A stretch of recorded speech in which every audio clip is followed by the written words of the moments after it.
Hey guys, welcome to study IQ। Now यहाँ पे आप देखोगे ये है एशिया का मैप और यहाँ पे है इंडिया।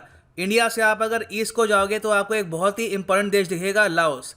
इंपॉर्टेंट इसलिए क्योंकि ये एक आसियान कंट्री का मेंबर है, वियतनाम के साथ बॉर्डर शेयर करता है, उसके अलावा थाईलैंड और चाइना के साथ भी इसकी एक इंटरनेशनल बॉर्डर है। राजधानी है इस देश की वेंतियान, करेंसी ये लोग इस्तेमाल करते हैं लाओस किप, KIP।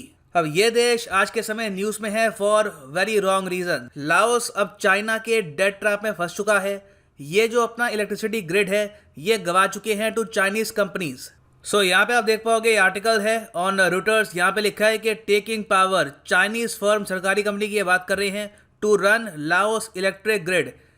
एक इलेक्ट्रिक ग्रिड एक कंट्री का बहुत ही ज़्यादा कोर सेक्टर होता है, तो वहाँ पर मेजॉरिटी स्टेक अप हो गया है चाइनीज़ कंपनी का। और यहाँ पे आप देख पाएंगे एक और आर्टिकल है CNA का, Chinese firm to run Laos electric grid amid default warning. हुआ क्या है कि लाओस ने बहुत सारा उधार ले लिया था चाइना से। चाइना टेक ओवर कर रहा है इनके कोर सेक्टर पे, starting from their electric grid. So discuss करते हैं इस टॉपिक को, बहुत कुछ आपको जानने को मिलेगा, a lot to know, a lot to discuss as always। but before we begin, go to Google Play Store, download करो यहाँ पर स्टडी IQ एजुकेशन ऐप, और यहाँ पे आप खरीद सकते हैं हमारा फ्लैगशिप UPSC कोर्स जिसके लिए EMI ऑप्शन अवेलेबल है। Don't forget to subscribe to our channel and make sure to press the bell icon. और मेरी हर वीडियो की नोटिफिकेशन पाने के लिए टेलीग्राम ऐप पर जाओ, यहाँ पर सर्च करो @Dhawan sir and join this channel for the latest notification of every video I upload। Now first of all, electricity grid। Laos का एक नेशनल इलेक्ट्रिसिटी ग्रिड है और ये इनकी एक सरकारी कंपनी चलाती है। इलेक्ट्रिसिटी ग्रिड वो सिस्टम होता है इलेक्ट्रिक नेटवर्क का जो डिलीवर करता है power from supplier to consumer. मतलब कि पावर स्टेशन से आपके घर तक बिजली पहुंचती है from your country's electricity grid. हर देश का अपना इलेक्ट्रिसिटी ग्रिड होता है। कई देश है वहां पे आपको मिलेंगे फ्रेगमेंटेड ग्रिड, कई देश है वहां पे आपको एक नेशनल इलेक्ट्रिसिटी ग्रिड मिलेगा जिससे पूरा देश कनेक्टेड हो। अब यहाँ पे हुआ क्या है कि लाओस जो एक बाय द वे काफी बड़ा देश है साइज के हिसाब से, geographically it is equivalent to the size of France, मगर आबादी है इस देश की सिर्फ 70 लाख। और ओवरऑल काफी आप कह सकते हैं गरीब देश है ये compare to the other South East Asian countries. ASEAN countries में से one of the weakest economies है इसकी, और डेट टू GDP रेशियो इनका बहुत ही ज्यादा हाई है। और लाओस के डेट को लेकर वार्निंग 2016-2018 के बीच से ही स्टार्ट हो गई थी। यहाँ पे आप देख पाएंगे ये एक आर्टिकल है फ्रॉम एशिया टाइम्स। ये आर्टिकल पब्लिश हुआ था 2018 में कि Laos on fast track to become a China debt trap. ये डेटा अपने आप में काफ़ी शॉकिंग है। वर्ल्ड बैंक के हिसाब से लाओस का जो टोटल एक्सटर्नल डेट है ये है अराउंड $15 बिलियन, और इसमें से मेजॉरिटी डेट इन्होंने लिया है फ्रॉम चाइना। आप अगर लाओस की इकोनॉमी देखो in terms of nominal GDP ये है $20 बिलियन, और इस अमाउंट का 45% लाओस ओन करता है चाइना को। सो आप कह सकते हैं कि पिछले कुछ साल में लाओस ने ऑलमोस्ट $10 बिलियन का लोन लिया है फ्रॉम चाइना। नाउ ये लोन किस लिए था? For various projects. इन्होंने 6.7 बिलियन का लोन लिया है for high speed railway project, जो माना जा रहा है कि ये भी फेलियर साबित होगा। यहाँ पर भी चाइना टेक ओवर कर लेगा बाय 2022 टू 2024। और फिर इन लोगों ने बहुत सारा लोन लिया था फॉर हाइड्रो इलेक्ट्रिसिटी प्रोजेक्ट। और फाइनली अपना जो ग्रिड है देश में इसको स्ट्रॉन्ग करने के लिए इन्होंने अराउंड $1 to $2 बिलियन का लोन लिया था फ्रॉम चाइना। अब हुआ क्या है कि इन्होंने इतना उधार ले लिया है कि जो इनका एक्सटर्नल डेट पेमेंट सिस्टम है, मतलब कि डेट सर्विसिंग जिसको कहते हैं, इंटरेस्ट की पेमेंट, यही 900 मिलियन से लेकर 1 बिलियन के बीच में है पर ईयर।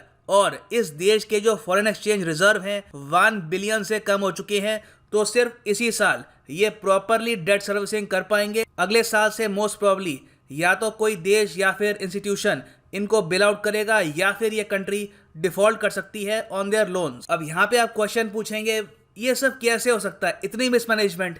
यहाँ पर भी एक वित्त मंत्री होगा, यहाँ पर भी प्लानिंग होगी, तो इतना डेट ओढ़ लेना, और आज के समय आपके पास जितने फॉरेक्स रिजर्व हैं उससे ज़्यादा तो आपको डेट सर्विसिंग करनी है। इतनी खराब प्लानिंग कैसे हो गई? देखो यहाँ पे आपको समझना होगा कि लाओस के पॉलिसी मेकर्स ने लिटरली अपनी इकोनॉमी के साथ जुआ खेला है। दे गैम्बल्ड विद देयर इकोनॉमी।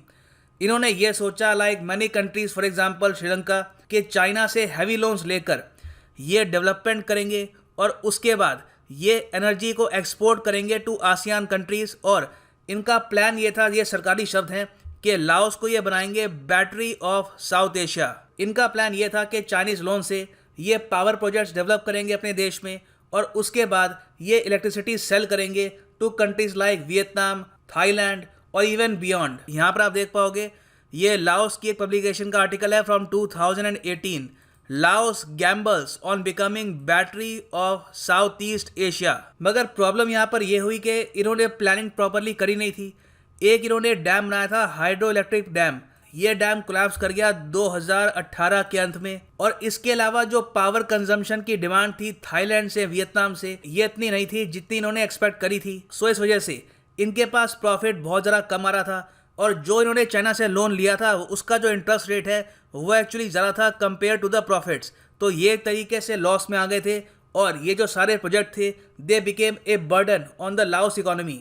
सो मजबूरी में आके ये क्या कर रहे हैं कि अपने जो कोर सेक्टर है, फॉर एग्जांपल पावर ग्रिड हो गया, उसके अलावा आने वाले समय में रेलवेज है, ये लोग चाइनीज सरकारी कंपनियों को मेजॉरिटी स्टेक सेल कर रहे हैं टू मेक श्योर कि ये लोग डिफॉल्ट ना कर जाएं ऑन देयर लोन्स। और देखो, एक बार एक कंट्री अपने कोर सेक्टर में किसी और कंट्री को मेजॉरिटी स्टेक परचेज करने देती है तो आप कह सकते हैं कि वो देश एक तरीके से एक सूडो प्रोविंस ही बन जाता है उस कंट्री का, इस केस में चाइना का। नाउ अभी के लिए बात ये चल रही है कि आने वाले 2 से लेकर 3 साल तक लाओस की इकोनॉमी को कुछ हद तक हेल्प करने के लिए इंटरनेशनल मॉनेटरी फंड का यहाँ पर एक पैकेज आएगा। मगर प्रॉब्लम यह है कि इनका लोन इतना ज़्यादा है कि 2022 में या फिर 2023 के आसपास इनके और बहुत सारे सेक्टर चाइनीज सरकारी कंपनियों के पास आ जाएंगे और most probably in the coming few years Laos एक तरीके से एक एक्सटेंशन बन जाएगा ऑफ चाइना, क्योंकि इनके रेलवे से लेकर पावर प्रोजेक्ट से लेकर और बहुत सारे सेक्टर्स में चाइनीज सरकारी कंपनियों की मेजॉरिटी ओनरशिप होगी। So again it is a sad sign कि श्रीलंका का जो हम्बनटोटा पोर्ट का एग्जाम्पल था, ये सब देखकर भी बहुत सी कंट्रीज ने लर्न नहीं किया about China's debt trap. Nepal एक और केस है, ये भी बहुत ही लार्ज स्केल पर चाइनीज लोन्स ले रहे हैं और अगर नेपाल इसी स्पीड से in the coming few years loan accumulate करता रहा तो पॉसिबिलिटी है कि 2025 के बाद जो लाओस के साथ हुआ है ये नेपाल के साथ भी हो। So for the time being ये है एंड इस वीडियो का। Thanks for listening and as always God bless you all.